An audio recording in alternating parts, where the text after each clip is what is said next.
എല്ലാവർക്കും നമസ്കാരം. ഞാൻ doctor Binu Shankar, natural healing centre, Koyilandy, Kozhikode. കഴിഞ്ഞ ഒരു 14ഓളം ദിവസമായിട്ട് ഞാൻ ഉപവാസത്തിലായിരുന്നു. അതിനുശേഷം ഞാൻ ആദ്യം ചെയ്യുന്ന വീഡിയോ ആണ്. ഒരുപക്ഷെ കഴിഞ്ഞ വീഡിയോയും ഈ വീഡിയോയും തമ്മിൽ കാണുമ്പോൾ നിങ്ങൾക്ക് ആ വ്യത്യാസം മനസ്സിലാവുമെന്ന് അറിയില്ല. എന്നിരുന്നാലും ഉപവാസം നമുക്ക് വളരെയധികം ഡീടോക്സിഫിക്കേഷൻ ചെയ്യുന്നതാണ് ബോഡിയിലെ, അതായത് ശുചീകരണം, മാലിന്യ ശുചീകരണം ചെയ്യുന്നതാണ്. അപ്പോൾ ഈ ഉപവാസം ശരിക്കും എന്ത് എന്ന് ചിന്തിക്കുമ്പോൾ നമുക്ക് അറിയാൻ പറ്റാവുന്ന ഒരു കാര്യം, പ്രകൃതിയിലെ എല്ലാ ജീവജാലങ്ങളും ഉപവസിക്കുന്നുണ്ട് എന്നുള്ളതാണ്.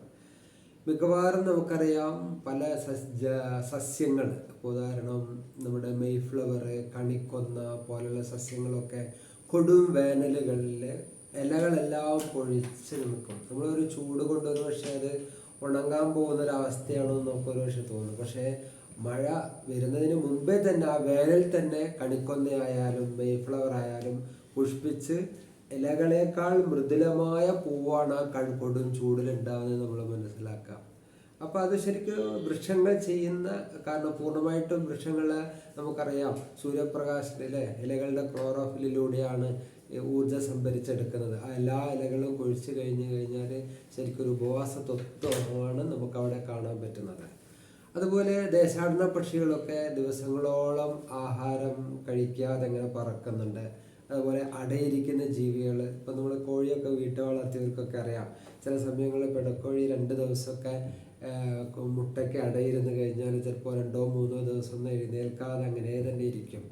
തിമിംഗലം നമ്മളറിയാം, 6 മാസത്തോളം തിമിംഗലം ഭക്ഷണം കഴിക്കുന്നില്ല എന്നാണ് പറയുന്നത്. 6 മാസത്തോളം കഴിക്കുന്ന, 6 മാസത്തോളം കഴിക്കുന്നില്ല. ആ കഴിക്കാത്ത കാലത്താണ് തിമിംഗലം പ്രസവിക്കുന്നത് എന്നുള്ള യാഥാർത്ഥ്യം നമ്മൾ മനസ്സിലാക്കുക.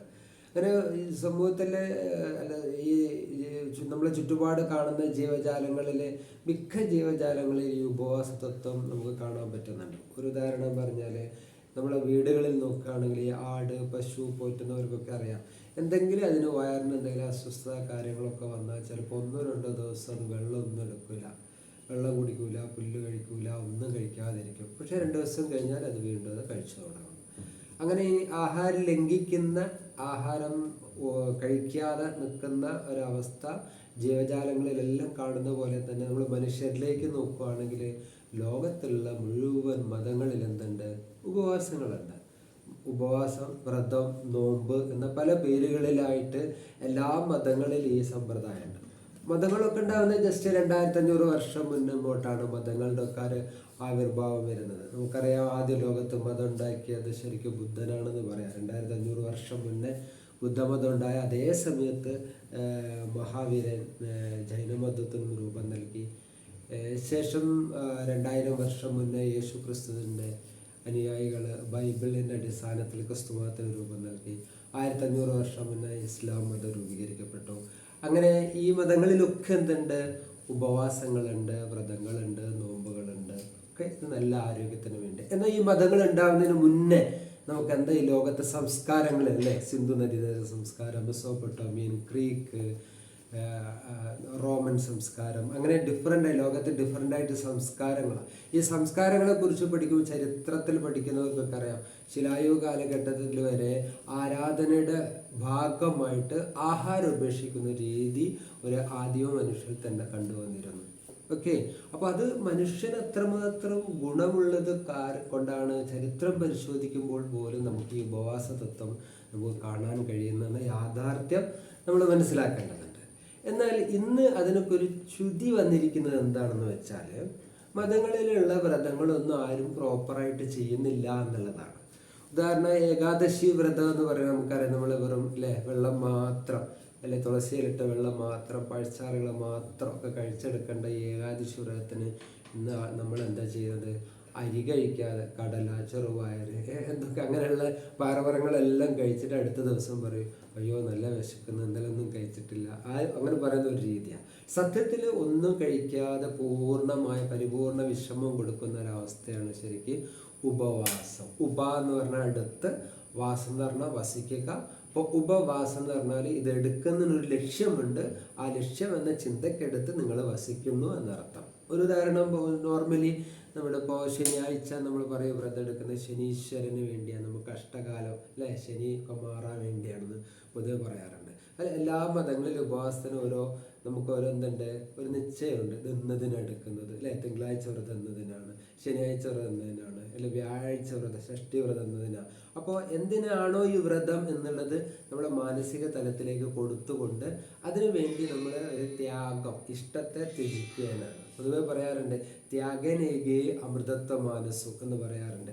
ത്യാഗം കൊണ്ടേ നമുക്ക് എന്തെങ്കിലും കിട്ടുള്ളൂ. അതുപോലെ നമ്മൾ ത്യജിക്കുക. ഒരു മാനസിക തലത്തിൽ അങ്ങനെ ഒരു ഭാവം വരുന്നുണ്ടെങ്കിലും ആന്തരിക തലത്തിൽ വിശ്രമാവസ്ഥ കൂടി കിട്ടുന്നുണ്ട്. അപ്പോൾ ശാരീരികമായിട്ടും മാനസികമായിട്ടും ആന്തരികമായിട്ടും ഒക്കെ ഒരു റിലാക്സേഷൻ, ഒരു വിശ്രാന്തി, ഒരു വിശ്രമം ഫീൽ ചെയ്യുന്ന ഒരു വസ്തുവാണ്, ഒരു രീതിയാണ് ശരിക്കും ഉപവാസം എന്നുള്ളത്. എൻ്റെ ജീവിതാനുഭവം ഉപവാസം ഒരു മിറാക്കിളാണ്, ഒരു സംശയവുമില്ല. എന്നെ സംബന്ധിച്ചിട്ട് എനിക്ക് ഉപവാസം ഒരു അത്ഭുതമാണ്. കാരണം കഴിഞ്ഞ 25 വർഷമായിട്ട് ഞാൻ രോഗികളിൽ പരീക്ഷിച്ചറിഞ്ഞിട്ടുള്ള കാര്യങ്ങൾ എനിക്ക് അത്ഭുതവഹമാണ്. ആധുനിക വൈദ്യശാസ്ത്രം ഇനി ജീവിക്കില്ല എന്ന് എഴുതി തള്ളി നിരവധി പേർ ഇന്നും ജീവിക്കുന്നുണ്ട്. അതിൽ ഞാൻ സൗകര്യം പോലെ ഇനി വരാനിരിക്കുന്ന യൂട്യൂബിൽ ചിലരൊക്കെ പരിചയപ്പെടുത്താൻ വേണ്ടി ശ്രമിക്കാം. അത്ര അത്ഭുതകരമാണ് ശരിക്കും ഈ ഉപവാസം എന്നുള്ളത്. അപ്പോൾ അതുകൊണ്ട് ഇന്റേണൽ ഒരു റെസ്റ്റ് നമ്മൾ കൊടുത്തു കഴിഞ്ഞാൽ നമ്മളുടെ ആന്തരികങ്ങൾക്ക് വിശ്രമം കിട്ടുന്നതിൻ്റെ ഭാഗമായിട്ട് രോഗശമനം വരെ നടക്കുന്നു എന്നുള്ളത് ശരിക്കും ഒരു Japan doctor, Japan scientist prove ചെയ്ത് കഴിഞ്ഞിരിക്കുകയാണ്. ശാസ്ത്രം വരെ ഇതിൻ്റെ പിന്നിലോട്ട് പഠനം നടത്തി തെളിയിച്ചിരിക്കുന്ന ഒരവസ്ഥയിലാണ് ഉപവാസം പോകുന്നത്.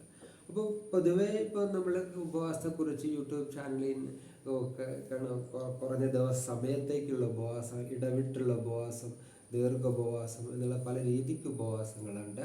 അപ്പോൾ ശരിക്കും പറഞ്ഞാൽ ഒരു രോഗശമനത്തിന് ശരിക്കും ഒരു ദീർഘമായിട്ടുള്ള ഉപവാസ രീതിയാണ് നല്ലത്. അത് ഒരിക്കലും ഒരു പേഷ്യൻറ്റിന്, എൻ്റെ കഴിഞ്ഞ 25 വർഷത്തിനൊരു അനുഭവത്തിൽ ഞാൻ പറയാം, ഒരു പേഷ്യൻറ്റിനോട് ഞാൻ എന്ത് പറഞ്ഞിട്ടില്ല, നിങ്ങൾ ഇത്ര ദിവസം ഉപവസിക്കേണ്ടി വരുമെന്ന് പറഞ്ഞിട്ടില്ല.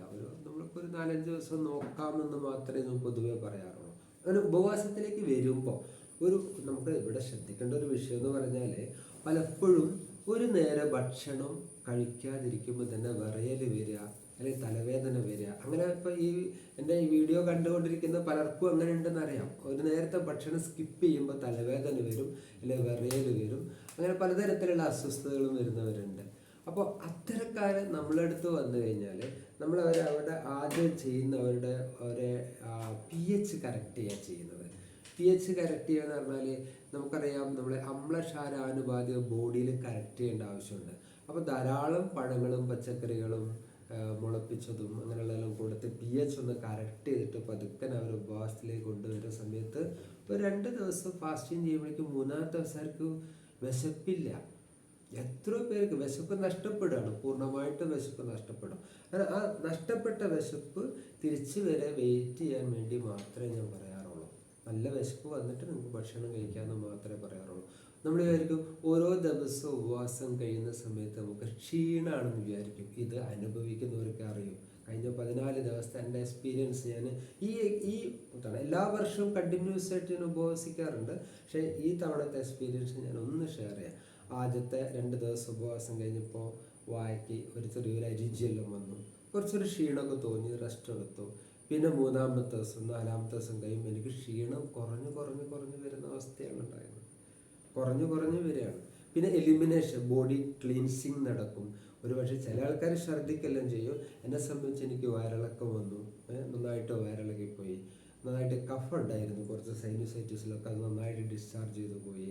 അങ്ങനെ എല്ലാം കഴിഞ്ഞ് കുറേ കഴിഞ്ഞ് വായിൻ്റെ അരിച്ചൊക്കെ മാറി, വായെല്ലാം ഫ്രഷായി, വായിലെ കുമ്നീരൊക്കെ വളരെ ആക്റ്റീവായി. എനിക്ക് ക്ഷീണമില്ലാത്തൊരവസ്ഥയിലേക്ക് വരികയാണ്. അങ്ങനെ വന്നതിന് ശേഷം ക്ഷീണമില്ലാത്ത അവസ്ഥയിൽ നിന്നാണ് നമുക്ക് വിശപ്പ് വരുന്നത്. അങ്ങനെ ഞാൻ ഭക്ഷണം കഴിച്ചു തുടങ്ങി.